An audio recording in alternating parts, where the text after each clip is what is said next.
Çmimet e apartamenteve kohët e fundit nuk kanë pasur ndryshime dhe kjo për shkak të numrit të lartë të apartamenteve që janë bosh, duke sjellë një stabilitet në treg, por kjo gjë pritet të ndryshojë në të ardhmen. Nga fillimi 2025 deri më sot nuk është se ka një rritje çmimi në Shqipëri, le të themi, sidomos e fokusuar në zonën e Tiranës.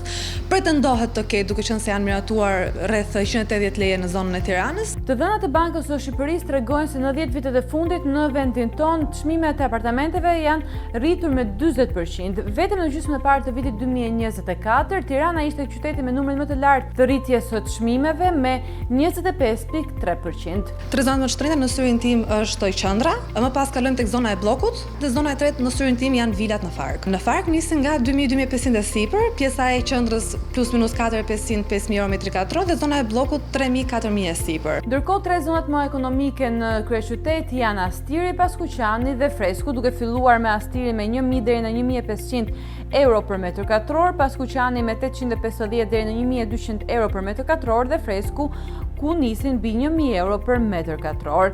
Aktualisht në vendin tonë rreth 1 në 3 njësi banimi në vend janë bosh, krahasuar me 1 në 5 njësi 12 vite më parë.